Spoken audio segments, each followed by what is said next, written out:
Well, I mean, you got a makeup person, hair? Yeah, they're going to be coming in. Oh, good. Okay. Yeah, I got a whole team. Don't worry about it. They're Excellent. we're just start, and then they'll just kind of work around us. Okay. What is going on, everybody? Today is a big day for Nick's. I like that you have this punk corner. Sorry, you have like all of your punk stuff off in this like corner. Yeah, that's like on the back side. I've got a little bit of everything. So that way, here. if you walk in, you can't directly see it, but it's still there. It's kind of like for just tucked away. One last middle finger to the system. You know what I mean? It's like if the superintendent sticks his head in, he can't see it, but you know it's there. It's 2025. It's a she. She is. Okay. Yeah. Well, I'm sure she does a great job, but if she sticks her head in there. Women have terrible peripheral vision, so she should be fine. There you go. We're going to cut that. All right, so this is where we're going to start. What is going on, everybody? Fuck. What is going on, everybody? Today is a big day for Next Answer Presents because today I am back in my alma mater. I don't even know if I used that correctly. It's alma mater. Alma mater. Memorial High School with someone who meant a lot to me as a child and who potentially started me down the road. Well, he didn't start me down the road of being an attention whore, but he taught me how to direct it in a way that wasn't the worst possible way I could direct it. He's directly responsible for these videos in some weird way. I think it would be indirectly. Indirectly? Yeah, because I didn't have anything to do with you starting this video. Well, you were directly involved in me putting me on the track of making these Fair. videos. So, but that would be an indirect connection to the video. But carry on. Okay, so anyways. Sorry. Fuck, God, can a guy just take a goddamn compliment? No. So anyways, he fucking helped me. Anyway, he's kind of a dick, which is fitting, because his name is Ben Dick, and he is now sitting. He's now sitting pretty in the highest office in the school. Second highest. Second highest office in the school, but to many they would call it the highest office. You know what I mean? It's all of the responsibility. I mean, none of the responsibility, all of the prestige. I don't know, actually. You might be closer on the first one. Okay. Let's call it like middle ground. I saw the principal's office has a standing desk in it, so that's... I had one. I had too many monitors. I gave my standing desk away to person out there. Someone with a standing desk, I feel, does less work. But I don't know if that's true. He might be the only person in the building, I would say, without a doubt, does more work. Okay, all right. Yeah. Anyways, his name is Ben Dick. He's here to party. And I just wanted to come down here, so for anyone watching my videos last week, or it's either coming out this Friday, next Friday, one of these Fridays here, we just did someone said they thought they could recreate the infamous memorial bagel sandwich. Oh, wow. Which is a hot topic amongst... yeah, those are gone, I think. Memorial alum. Right. We love them. We've been trying to recapture that dream for years now. It's funny. I don't know that I ever enjoyed one because I think I've only purchased lunch in the cafeteria once in 24 years. And it wasn't that. It was probably pizza day or something. Interesting. Yeah. But Every day is pizza day. That's fair. I don't know if it is anymore. It's the options you had available to you. Michelle Obama. Right, exactly. Her name came up today about the vending machines, actually. But I do think the options you had available to you, like the plethora of options, has been significantly narrowed down. No. Yeah. We had the wrap line. Yeah, no. We had the bagel line. No. We had the snack and pizza line. No. And then we had the hot lunch line. I think we basically have a hot lunch and something else line now, and it's not. Certainly not those bagels. Those things, again, I never had one, and yet students talked about them so often, I knew exactly what you were talking about. They were a staple. I can't imagine the type of sadness that was felt. I think they waited. I mean, I don't know this for a fact, but it would make something you said off camera. It makes the narrative better. They waited for that pandemic thing, and then they went, "Haha, let's get rid of a lot of stuff." Right? And then we came back to everybody gets free lunch for a year, but it was the worst lunch anybody ever had. We had students who would legitimately be sitting with that lunch in front of them, going, "This is. I don't even care that it's free. It's so bad. I'm raging against the machine." And that was my first year in this current job, and I'd have to sit there and talk to people in the cafeteria going, I understand you're angry that these chicken, that's not really chicken and it's awful, but you don't have to throw it because it's not going to make it better, And so it's still bad over there. Minimally, then the bagel sandwich is a thing of the past at that point. I don't know if it was before that because I'm not well versed on my bagel sandwich history. Okay. Anyways, long story short, you guys had a caulk and gun full of sour cream that you would squirt, or mayonnaise that you would squirt all over the fucking sandwiches. Really? And we're pretty sure there's something about that caulk and gun is the secret to the unlocking the code.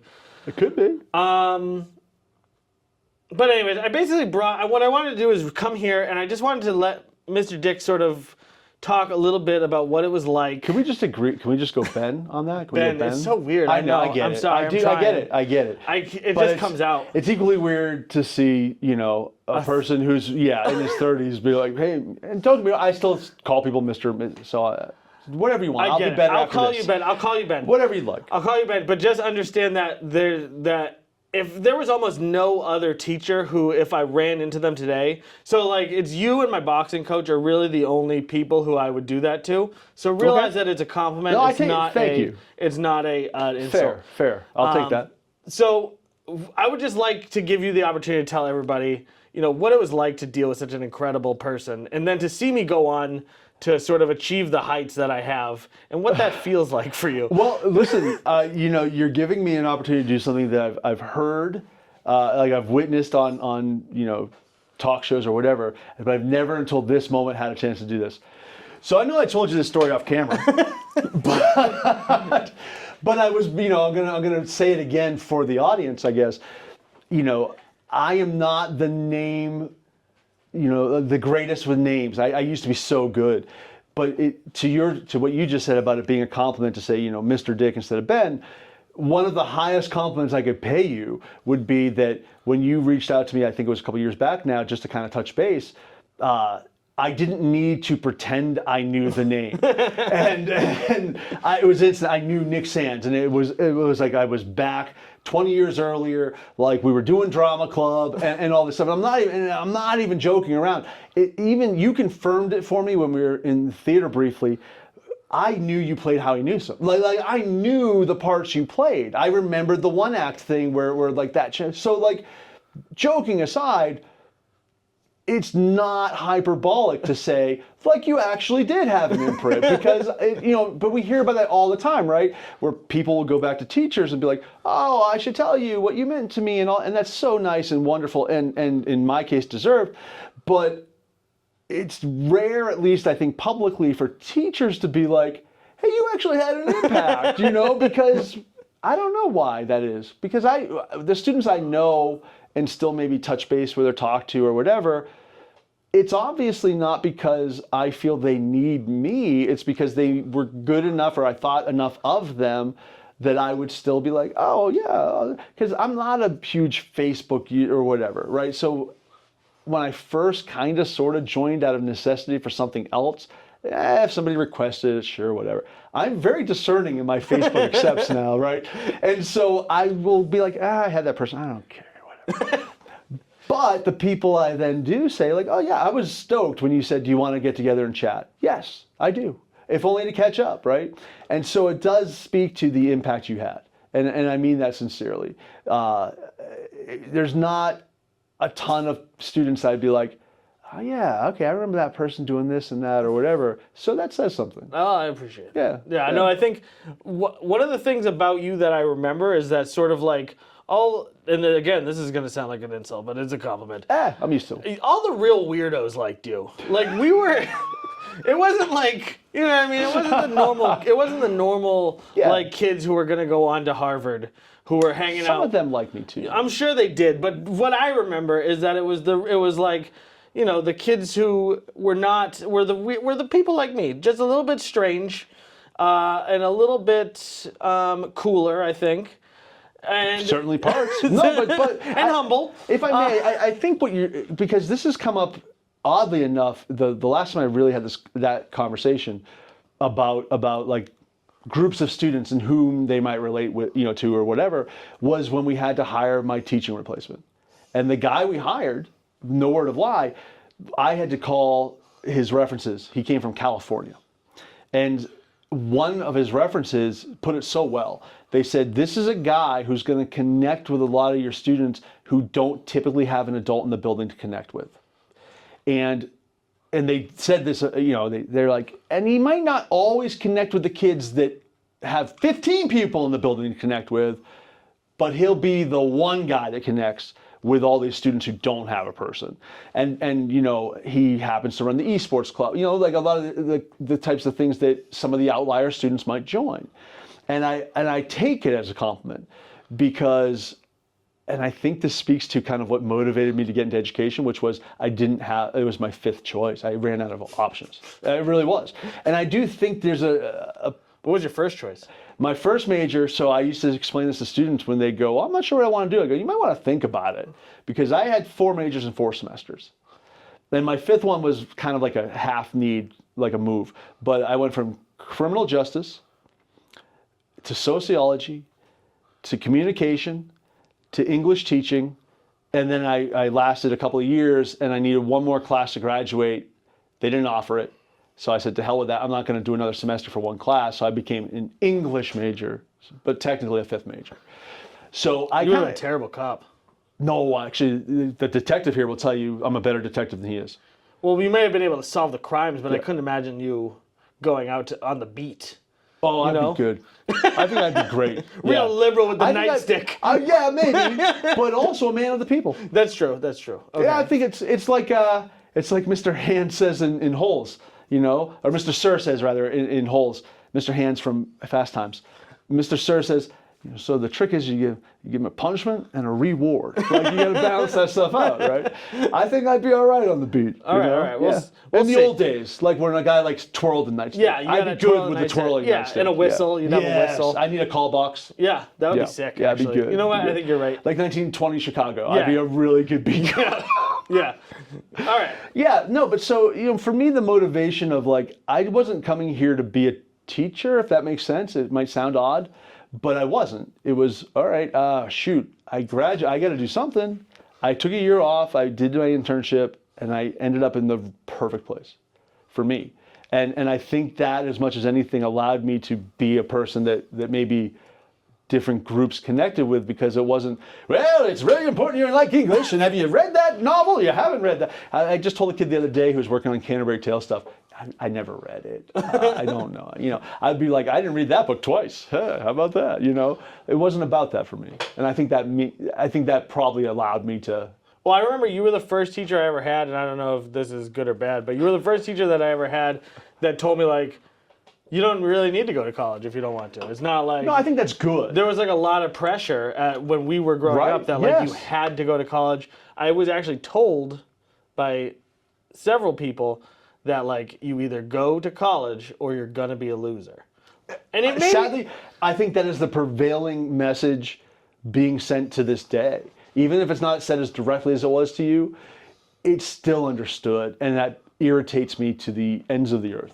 You know, I got to the point in my teaching career where I actively raged against it by walking students through this idea of you don't have to, and you certainly don't have to go to a 4-year school right away, right now, and drop 250 grand when you don't know what you're going to do.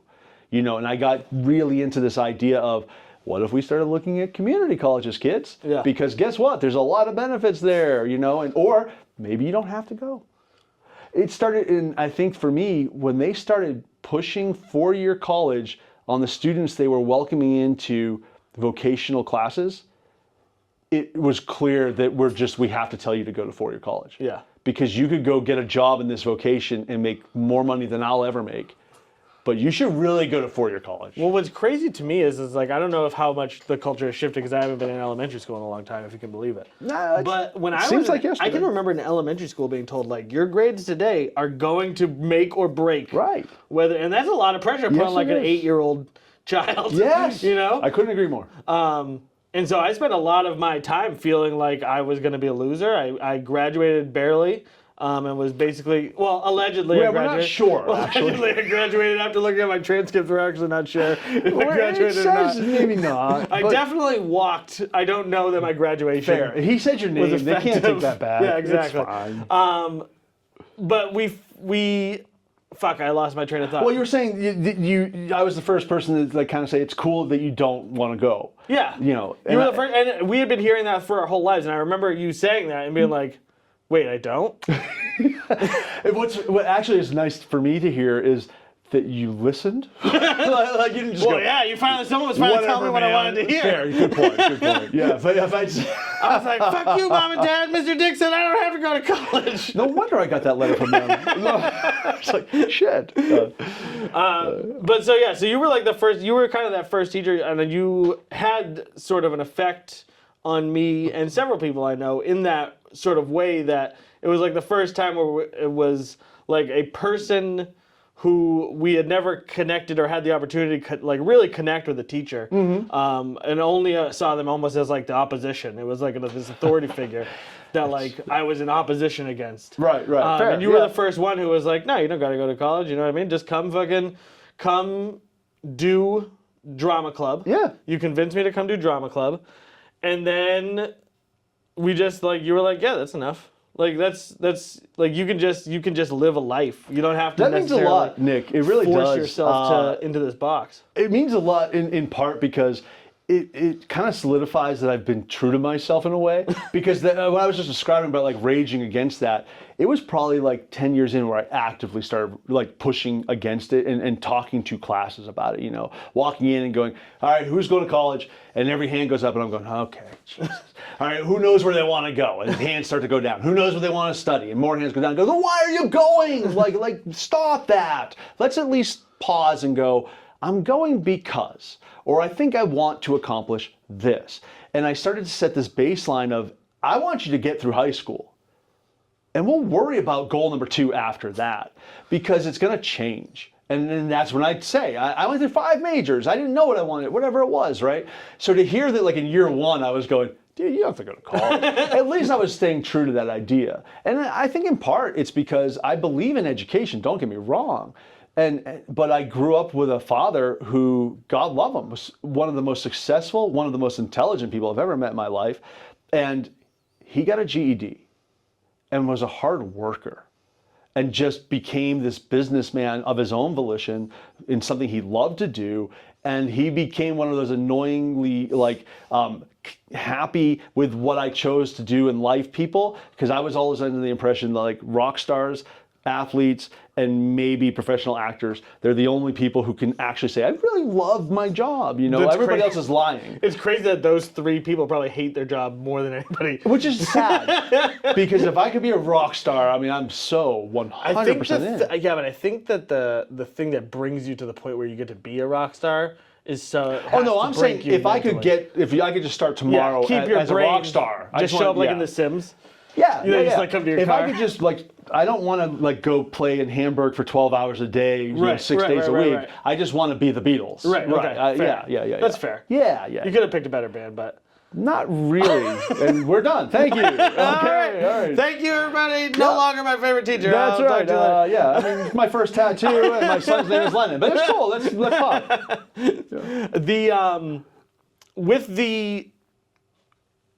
How did you kind of come to this point in your life? Like my I know you current said it was role, like I know you said it was like getting an here at all? accident, but what was that? Was there pressure for you, especially where it sounds like you didn't know what you wanted to do? Were you having that pressure? There was. No, there was. There was certainly pressure to go to college. Again, so you know, my father. So how old are you? 65? Close. I have the body of an 85-year-old, but I've had that since I was 8. So I'm 47. And I don't look a day over. Wow, yeah. 59. You did great. Thank you. Not really, but anyway, my father, you know, he didn't go to college. Well, you know, and my biological father, who passed, and I was just born. Didn't go to college. No, for real. No, I'm not joking. Yeah, he did. I know. I That's just feel funny. as an interviewer, I should be like, let's dig into that a little bit. It's not, that's kind of the story. He had leukemia. He died. And you know, but this the person I call dad for real, like he's my dad, and he's amazing, and I'm so fortunate. And he again put a value on education, and definitely would say he wanted somebody to go to college. And there are 3 kids, him, my mom. My mom went to nursing school. My brother dropped out of college. My sister never tried it. Yes, pressure. I didn't really know where I wanted to go. I was kind of pushing against it as a senior in high school. I don't really want to go. I'm going to follow my girlfriend to Poughkeepsie, New York, and that was dumb. And, you know, and all this stuff. And I ended up back in UNH. And there was, Yeah, you got to get through. And so I did. I didn't really become a good student probably till I got my master's years later. But then I worked for him for a little while I was doing all that and interning. What was the switch that made you become a good student, do you think? I think it was less about becoming a good student. I think it was more about a change in overall work ethic, and this like something just clicked where I became such a firm believer in if you're going to do something, then do it, and if otherwise, why? And I think that started through work, because I'm going to say it. I will never forget. I don't know if you ever did this. If you ever did ratemyteacher.com. No. Right? So that was a big deal when I started teaching. Like, people would go on and just, you could still find it. And this comment I'm about to talk about is probably still on there. It sounds like a sex thing.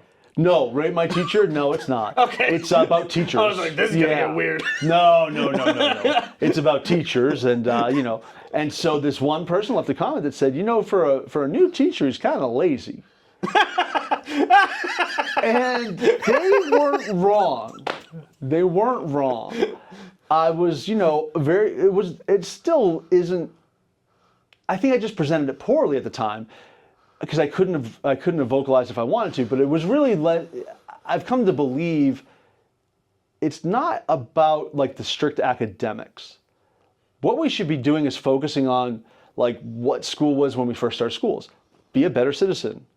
Well, in today's day and age, that means I don't necessarily need to be able to memorize all these facts, because I got a phone. Right. Just go like, hey, who won the Super Bowl and whatever, or like, what is the Magna Carta? Oh, it's that. Oh, cool. I don't have to have a person show me that. It's more like, let's use subject matter to show you how to be the best person you could be, or to be a lifelong thinker, so to speak, or whatever. But I wasn't viewing it that way consciously. I was just like, what do I care if it's the best lesson plan you ever had? Because I'm going to talk to you about what this means anyway for 30 minutes, and I'm going to do like, how do you apply that to your life or whatever? So yeah, I might sit at my desk and be like, yeah, you didn't do the worksheet? I don't care that you didn't do the worksheet, It wasn't about that for me, and it still isn't. But if you're going to do something, do it. And so I went back to school to get a bump in pay, frankly. That was my impetus. Love that. And so I was going to study something I want to study, which is the other like ridiculous secret to education that nobody's picked up on. If they're interested, they'll do better. Crazy concept. And so I said, I'm going to study film. And then I'm in my first semester, and my wife at the time is kind of like subtly suggesting that this is pointless, except for that small bump in pay, and it's not a huge bump in pay. I was like, she's kind of right. But this is sick. Yeah, but I made the change. I went, okay, I might as well do something that's going to get me the ability to be hired somewhere. Right. So I did it wrong. I really did. I was so like, I don't really want to go find another school, because I don't really want to go to school. Like, I'll give you the money, you can't just have the degree, right? Whatever. So I stayed where I was. It was an online school based in Ohio. And I said, well, they've got secondary education administration. That will get me a certificate in administration. It won't, because it's college administration. Not the same thing. No. Fuck. And New Hampshire couldn't care less what you've learned in Ohio. Dude, I love that you actually that you just told that story, because I feel like it's the truth. What I like about that is that you were already an adult, and you already I was like 35, man. Yeah, you were 35. You were a teacher working in education, and you didn't realize that. And that just I feel like is very, I don't know. There's something there. I don't know what it is. It's a I guess well-kept secret that the worst students in the world are teachers. Yeah. The worst teachers make the worst students in the world. By and large. Some people are out there like, I'm going to get my 85th degree. Congratulations. And I mean that kind of, because I do like learning, but not education classes. They're awful. And I think I had 2 in that whole program that I would say, maybe 3, that I would say I got something out of. But one was like NCAA sports, so that doesn't really count. The other one was like philosophy of ed, but it was because I chose to get something out of it. The guy even said, the teacher said, you've been teaching how long? I was like, at the time, 15 years, say. He goes, so you probably have a pretty well-versed educational philosophy. I go, yeah. So I could have just coasted. But when the time came to do research, I was like, I'm going to at least get something out of this. So you gave us all these people to research, and I could look at all these like well-known theologians on education, or Karl Marx. I'm going Karl Marx. Fuck it. And it was awesome. Like he had, I'm not a communist, but he had some really great ideas about education, and the idea like the more you put in, the better off you'll be, because you'll be able to get more out of it by doing essentially almost less and get more time to do what you want. That's awesome. Why wouldn't I want to do that? The better educated I am, the better job I'll have, the better I'll be, positioned so that I can enjoy leisure time. Sounds great. I'm all in on that. And the other one was about diversity, just because it opened my eyes to some things that maybe I didn't realize I should be more aware of, or something, But yeah, it wasn't my bag. So I finished and I called the state up. I was like, all right, I'm ready for this. Or actually, no, a semester left. I said to the lady at the school, are you going to help me get my cert? She goes, I don't know what you're talking about. I went, oh, I should really have looked into this before I dropped all this money, And, Should have stuck with at film. one point, I almost legitimately asked, can I just have the degree? I'll keep writing a check. Because I was acing every class. It was almost like I'm putting in all this time and effort, and the guy next to me online is probably putting in half that and getting an A. Well, can I just cut the check? Right. And the teacher said, he goes, don't worry about how much effort they're putting in. Just do it. Okay, so I know I'm doing more. Okay, thank you. Never my problem in school. Right, Yeah, fair. Nor mine Never until my I got problem to that level. Never my problem in school. And so I finally had to join another program for 1 year just to get the certificate. But it's funny how things work out, because if I hadn't joined that program, I wouldn't have met this group of people who helped me get through that stuff at the worst moment of my there was the worst year of my life, and it happened to be the COVID year, and I didn't care about COVID. Like, COVID wasn't a problem in my life, and yet it was the worst year of my life. And this group of people, like, I'm not going to go so far. I will. They essentially saved me, and just kind of one guy. The irony of it, the number one in the group, who we had to get paired up with a guy to do this big case study thing, and they just randomly paired us up. He graduated from the same high school I did 1 year ahead of me. We'd never met. He ended up teaching English at our high school and worked with my brother-in-law. We'd never met. We got paired up. He became an intern as an assistant principal at the elementary school that we both went to. And now we're like close people, we don't see each other as often as we did then, but we stay in touch. And it was just like something. I'm not a religious guy, but every once in a while you get what you need. Well, it is crazy the way that shit works out, right? Unbelievable. It's like a lot of the people I met many years ago who have no just kind of keep coming in and out of your life at weird times that you don't expect them to. Yep. And you run into like people that you, I guess, like you said, kind of like the right people you need at the right time. The people you need. It is weird. It is weird how that happens. It's enough to make me at least open myself up to the idea that there's something pulling some strings somewhere. Yeah, I don't know. It's too coincidental. It'd be too much to be coincidental. But is it? I don't know. I think it has to be. You know what? I'd like to say it like this. I think you kind of just said this, but you kind of get what you need when you need it. Kind of like I never intended to be here. I did just say that, just you so did. that we can properly attribute. Yes, the quote. I want to. Nick Sands. 2025. 2025 said. Trademark. It's official. I didn't plan to end up in this place, this office, let alone teaching, let alone this office. And yet I would tell you it's where I was meant to be. It's just odd to me, And I referenced to you a few minutes ago, Mr. Lessier, who still works here. That's a guy, like I was saying this the other day, there's different types of teachers. People who got called to it, people who had no backup plan, me, and then people who were not ever cool, wanted to have some power, and thought to themselves, I could lord some power over people. Students. I didn't say bully. There's a big difference. That camp tends to be the not wonderful camp. People like me, I think, fall into it and go, oh, wow. And then Mr. Lessier, who, by all accounts, and I bust his chops all the time, but is a phenomenal teacher. He's been called to it forever. And he wanted to come back to his alma mater, and he wanted to work at that place, and here he is, this is his place. So I think there's something to that idea of you get where you should be type thing, except for those people in the third category. They should get out. So having kids the same now, as I do, two of those little fuckers. Yeah, they're good. One of the things that looking back at my own, how I went through school, and sort of what we just talked about, like you find what you need when you need it. I found drama at the right time. I found drama club at the right time for me. Whether I didn't get to do it for 4 years because I wasn't a very good student, but still, it sort of did. I also love, by the way, sorry, that I was big enough to be like, sorry, you didn't meet the academic requirements for drama. No, you actually. I know, man. So what happened is I didn't meet the academic requirements, and you actually went to the principal at the time and asked him to let me do it. There was a whole big thing. But the fact that I even thought to do that, like today, I have to remind people, no, we have to treat it like sports. Like they have to meet academic eligibility, But back then, I was like, probably. Well, you didn't.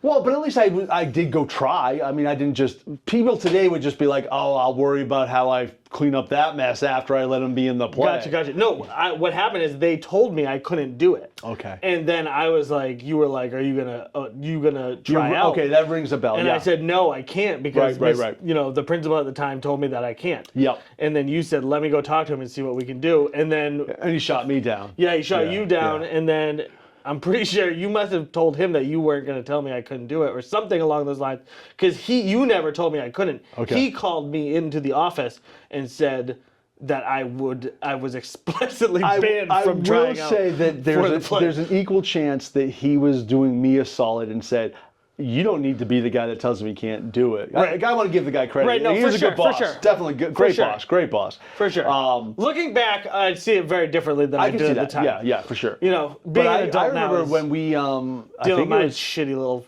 when we did bullshit all Our the time. Town. Now here's a perfect example. I'm going to give first name right, last name don't even try. But his name was Matt. He played another huge part, because there weren't a lot of huge male parts in the show. But he got suspended, or he was going to be suspended, like the Friday of the show. And I talked to his administrator. I go, he's not going to be able to do remember this. that. Like the show, he's not going to be able to do any of the shows. And they pushed it to Monday for me. I'm pretty sure he got suspended for smoking weed. I don't know what for. I'm almost positive he got suspended for. But there was that, and I then do remember that. We have a student here now whose uncle, both his father and his uncle came here, but his uncle was in the play, but then transferred to Central during rehearsals. And I had to go, so can he still be in the play? Because he's at Central now. And they were like, yeah, it's okay for this one. And so he came and he was in the play. And I was like, okay, thanks a lot on that. Because he went, his brother stayed here, and now the student who's here now is his nephew. But yeah. Like I give them a credit for that too. Like you would never have been in the drama club if it was understood from Arthur Adamakis when I started here. He called me in to meet him because he was not principal when I got hired, technically. He was assistant superintendent, but he hated it. And so he had been principal here, became assistant superintendent. So that was his first year as principal? His first year back. So he had done the job here for a handful of years. Gotcha. He was assistant superintendent for 2 years, hated it, came back my first year. So I got hired the spring before and never met that principal. He didn't sit on the team. I didn't have to go through him, nothing. Then in August, I get a call. I want you to come in. I want to meet. I had met him once already because my, cooperating teacher knew him and introduced me, but whatever. So I came in and he goes, I hear you're into theater. And I said, well, yeah, I've done some of that stuff. He goes, we haven't had a drama club for a while. I think we're going to have a drama club. It was just understood. And then he said to me, so I'm going to put it out to the staff, and we have to do this thing where people can say they all, whoever wants to be the advisor, I have a feeling it's going to be you. And I went, okay. And I don't know if you remember this, we were in the paper. Yeah. I still have, I got the print. They gave me the thing they printed. Oh, really? My father got it for me and framed it and all this stuff. And I still have it. I like to say, it's a true story. I shared the front page with Jack Nicholson. He's up here, I'm down here. We never even mentioned you were an actor and a musician at the time too. Quasi-musician, more so now, still awful at it. You were in a band called Motherfucker Superior. Well, that's allegedly. Allegedly. We can't prove that. That I might have played a show with Gigi Allen's band at the bomb shelter. It's possible. If you don't, do you know Gigi Allen? Yes, I love thank Gigi. God, thank you. I would have thrown you out. And the bomb shelter, what a throwback. Yeah, that is. right. That's crazy. Right. We played a show here. That was my first venue. It should be a lot of people's, but it's gone, unfortunately. I know, unfortunately. Planet Fitness now, I think. I remember you and Mr. Page Yep. played at the Battle of the Bands one year. Right, but we had to change the name. We were Detention. Yeah, you were the Detention, Yeah. and you played. That was my first time listening to Cox Bar. Was your cover of it? Yeah. Oh, sweet. We played Gigi Allen that night. Did you? I don't We remember. played Don't Talk to Me. We also played. This is the one I'm actually most proud of. We played the Lone Rangers cover of Degenerated from Airheads, the movie. Yeah. Like, that tune's legit. That tune's badass. And we played that. We played We're Not Gonna Take It by Twisted Sister. And you played School's Out for Summer, right? We probably did. We were gonna play Smells Like Teen Spirit, but we had to cut a song, and the chorus was too high for me anyway. So I was like, why don't we just cut that one, guys? So we cut that. But yeah, so we played here, there, under that name. And then, the poster says MF Superior. So again, that can mean anything. Yeah. My mother, to this day, is very angry that I may or may not have been in a band I remember that may or may not have been called that. at that show at the Detentions, Yeah. which was right across the hall here. We did, right across we did it in the caf. right across the atrium here, right? It was in the cafeteria.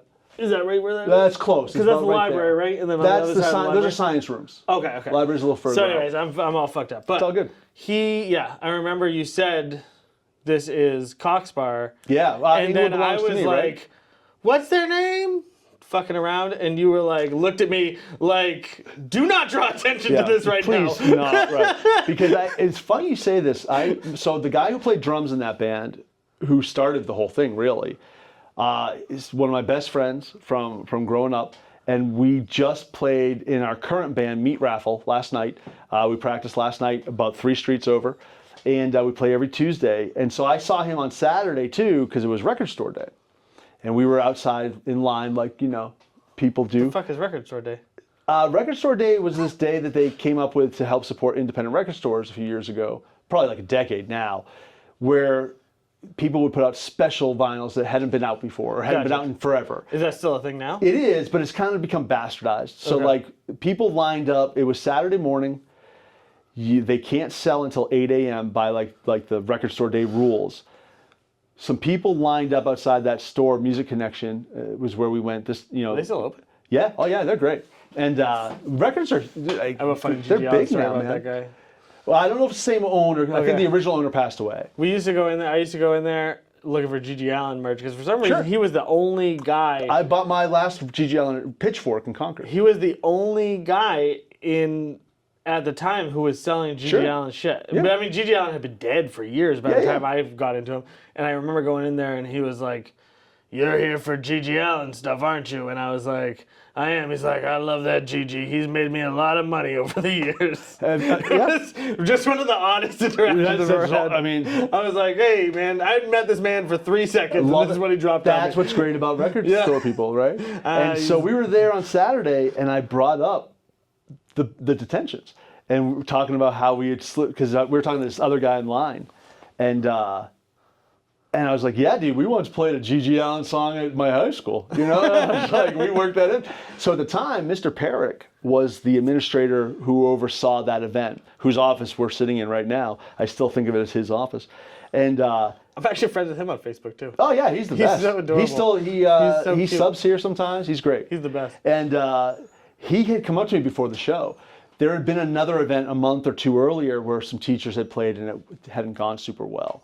I was not in that. And and he goes, "How long are you guys going to play? Because I don't know if it's going to be like that other thing." I go, "Don't worry about it. We'll be fine." And so we ripped through our stuff, and afterwards he goes, "It was pretty good." I was like, Britt, thank you. But the last thing I needed was him being like, "Cock spot what?" Yeah, I didn't need that headache. Yeah, understood yeah, now. yeah, man. Good times. It was. But that sort of goes back to you guys were always very open to those kind of things, and now education. I don't know if this is how it goes with you guys, but to me, when I look at education as an adult now, I see like it's not necessarily about learning, the periodic table. No. But it's about getting the opportunity to try all of these things. And people are going to find something they love, and then they will be able to follow that through. Well, Ideally. well, so that's what I was gonna say, right? I think what you just described is what it should be, okay? Because again, and I say this as a high school teacher, I used to, so just for some context, I also somehow found myself, I stumbled into all these things, right?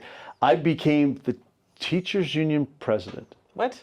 Oh yeah, man, for 4 years. I was the vice president for 4 years and then the president for 4 years. You can't be now, right? Because you're an administrator. Right. But I mean, but so this guy who never was going to be a teacher, who studied Karl Marx in college. in graduate school, that was post-union work. Interesting. But the union work, it fits, right? Yeah. So I find myself being asked, do you want to be run for vice president of the union in this whole, like, I won't get into the whole thing, but basically, like, we want to take down the current group and we need to kind of, like, take it from this, like, end around because they expect this guy to run. We want this to happen. We want you to be the vice president. I went, sure. So I became the vice president, and then I became the president of the biggest public employee local union in the state. And so as a result of that, I get this total, well, I chose to run for president knowing full well. Right, but kind of an accident. Yeah. It started out as a lark. Let's call it a lark.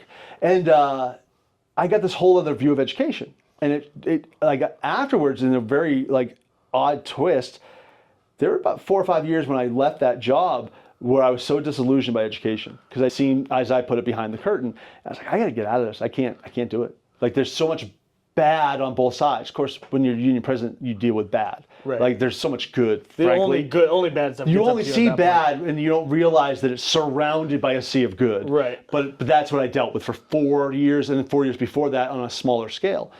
And so I got it in my head, like, it's so broken. So if I'm sticking around because I can't find employment elsewhere, I better come up with this plan. And that's when it hit me, like, we should really adjust our goal. Why aren't we focused on this idea of, as a high school teacher, everybody thinks that I want them to have read every book, like I was saying earlier. Or if I'm a science teacher, you don't love science? Why not? And now we're oppositional because I love science and I just assume you do too. And that's not right.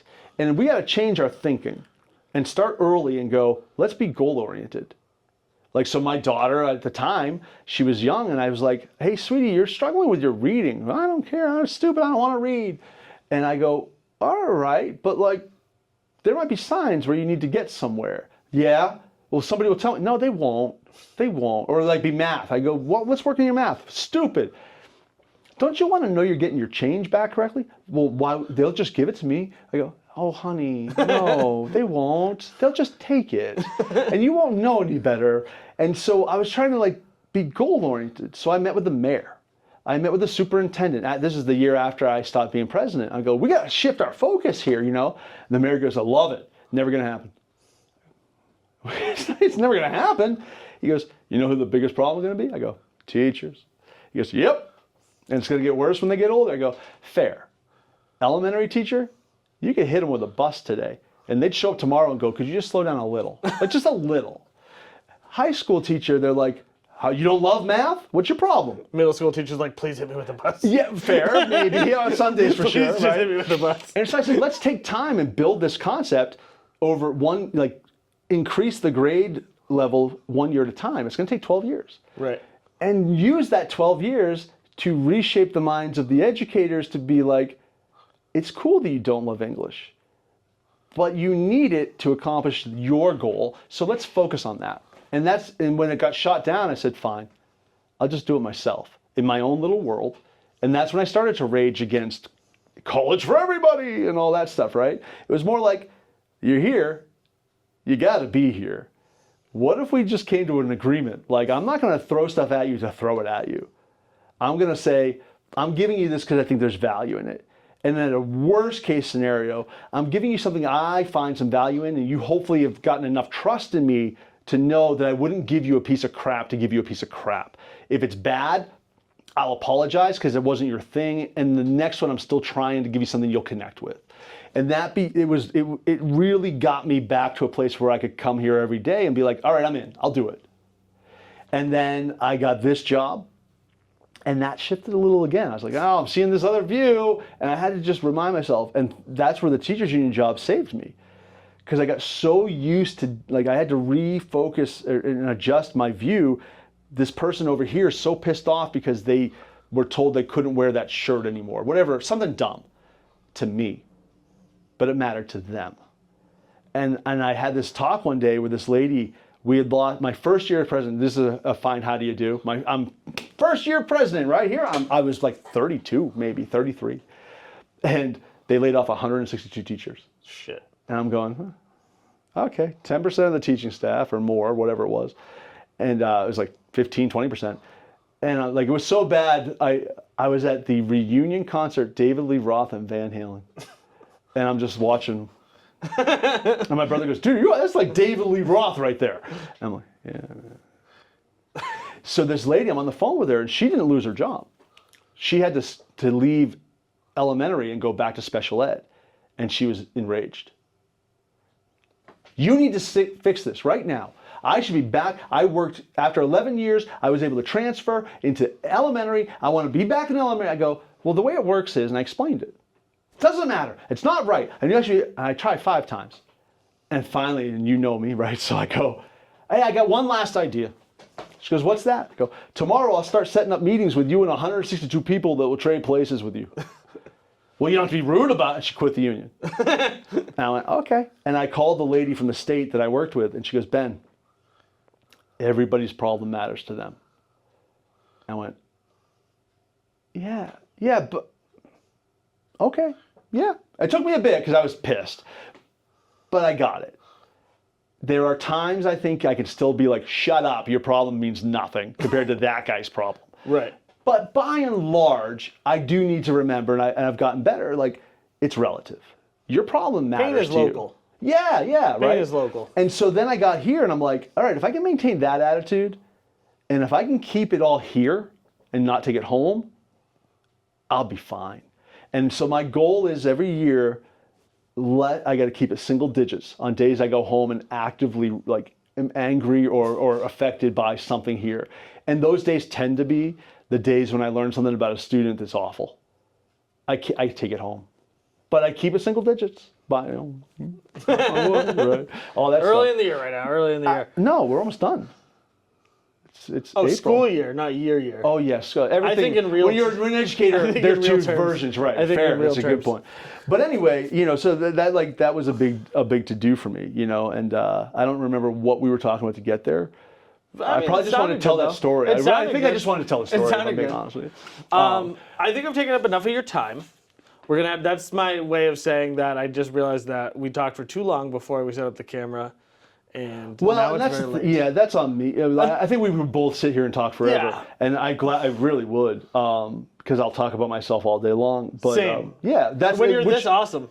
You know what I mean? Yeah. It's easy to talk right. about. That's true. But the problem is we're both like, no, be quiet. I'm going to talk about me some more right now. Like, you were telling me about your kids. I'm like, no, let me tell you how that, and that, I became for a minute the person I hate. Like, I'm listening to your story just as an avenue to tell you mine. Understood. Like, yeah. So I get that a lot. When I come back, I'll be better.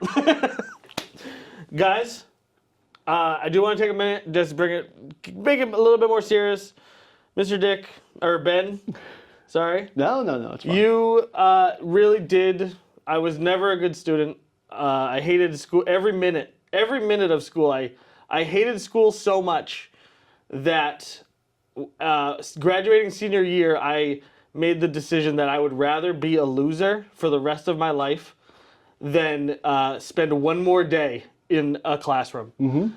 And you are one of very few individuals who made any sort of impact, any sort of positive impact in my life as a teacher, and also gave me some of the only days doing a school-sanctioned activity that I looked back on with fondness. There's literally the days of our. You were the only time I was at school after hours, but.